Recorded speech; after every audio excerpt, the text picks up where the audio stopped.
नमस्कार। देखिए, कल 12 नवंबर 2025 को बटुक भैरव जयंती है।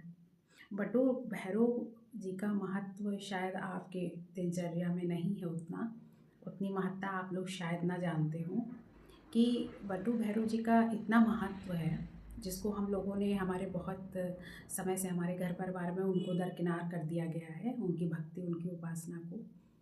इसीलिए लोगों के घर में समस्याओं का, नकारात्मक ऊर्जाओं का या तंत्र विद्या द्वारा किसी को कोई कष्ट समस्या जो आ रही है, उन सब का उपचार नहीं हो पाता है, क्योंकि अब बटुक भैरव जी का कोई ध्यान ही नहीं करता, कोई उपासना ही नहीं करता। जबकि बटुक भैरव जी जो भैरवनाथ हैं, वो 8 तरह के भैरव हैं। तो जो हमारी देवी की उपासना है, उसमें भी हम भैरव जी का ना ध्यान करते हैं, ना उनकी उपासना करते हैं। जबकि कहा गया है कि सब पहले आप भैरव जी का दर्शन उपासना करिए, तब आप शिव जी की उपासना करिए, तब आप माता रानी की उपासना करिए। बिना भैरव जी के उपासना से इन लोगों की उपासना संपूर्ण नहीं मानी जाती है।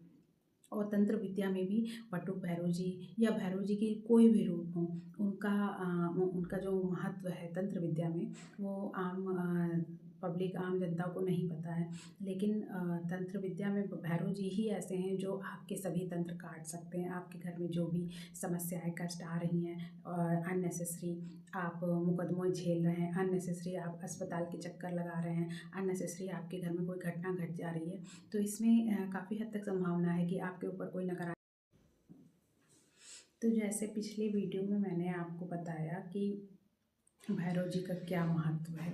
घर घर में जो समस्याएं उत्पन्न हो गई हैं, जो राहु के प्रभाव से समस्याएं उत्पन्न हो गई हैं, आपके घर में वाद विवाद, कोर्ट कचहरी के चक्कर लग रहे हैं, आप अस्पतालों के डॉक्टरों के चक्कर लगा रहे हैं, घर में कोई सामंजस्य नहीं है, तो वो किसी की टोक लगी हो, किसी की हाय लगी हो, आपसे कोई अपराध हुआ हो, किसी का ऐसा नुकसान, आपने बहुत बड़ा भारी नुकसान किया है, और या कोई तंत्र विद्या द्वारा आपके घर में कोई नकारात्मक ऊर्जा का वास हो रहा हो, तो उसमें बटुक भैरव जी का उपासना और ध्यान सबसे ज़्यादा महत्वपूर्ण होता है, किसी भी देवी देवताओं से ज़्यादा। यदि आप बटुक भैरव जी का ध्यान उपासना करते हैं, तो निश्चित तौर से आपको इससे मुक्ति मिल जाएगी। तंत्र साधना में भैरव जी का स्थान बहुत उच्च स्थान है। समझिए, आप पहले भैरव जी की उपासना है, उसके बाद किसी देवी देवता की उपासना तंत्र विद्या साधना में बताई गई है।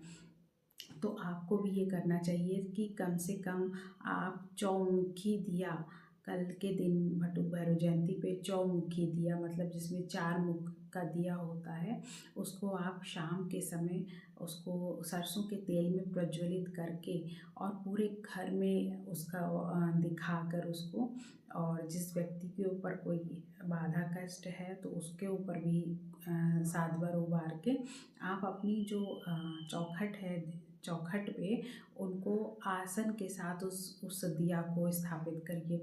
आसन का मतलब है चावल का हो, फूल आप बिछा दें, चावल बिछा दें, अच्छत बिछा दें, रोली बिछा दें। तो आपको चौमुखी दिया अपने घर में कल बटुक भैरव जी के नाम से ज़रूर प्रज्वलित करना चाहिए, और अपनी चौखट पे उसको आसन देकर, आसन का मतलब है कि आप दिए के नीचे फूल बिछाएं या अच्छत से बिछाएं, या रोली हो या चंदन या कुमकुम, उसको आप बिछाने के बाद उसके ऊपर दिया रखें। साथ ही कुछ मीठा उस दिए में मीठा अर्पण करें, मतलब आप जो भी घर में आपके हो, लेकिन बटुक भैरव जी का जो प्रसाद होता है वो इमरती होता है या जलेबी होता है। तो आप उनको प्रसाद स्वरूप, भोग स्वरूप इमरती या जलेबी का भोग लगाएं, ठीक है, और उस दिए को आप प्रज्वलित करें। तो ये चीज़ शाम के समय आपको करने की आवश्यकता है बटुक भैरव जी के नाम से। साथ ही अगर कोई मंदिर आसपास हो आपका, तो आप वहाँ ज़रूर जाएं और वहाँ पे चौमुखी दिया आप जला के आएँ, और मीठे में भोग में आप इमरती या जलेबी का भोग लगाएं, ठीक है। उसके अलावा आप कर सकते हैं कि आप 8 लौंग लेकर, 8 लौंग को आप एक प्याले में जो मिट्टी का आता है उस प्याले में 8 लौंग और कपूर का आहुति दीजिए, मतलब उसको जलाइए और उसके बाद पूरे घर में घुमा दीजिए, फिर लाकर उसको अपने चौखट पे रख दीजिए। ठीक है, तो वहीं से वो बंध जाएगा, कोई भी नकारात्मक ऊर्जा जो है अंदर प्रवेश नहीं कर पाएगी। और आप जो घुमा देंगे वो उसके बाद वहाँ से धीरे धीरे साफ होना शुरू हो जाएगी। तो आप 1 2 3 छोटी छोटी चीज़ों को भी अगर आप कर लेते हैं बटुक भैरव जी के नाम से कल शाम में, तो आपके लिए काफ़ी सदुपयोगी हो जाएगा। साथ ही आपको डिटेल में कुछ बड़ा करना है तो आप मुझसे संपर्क कर सकते हैं।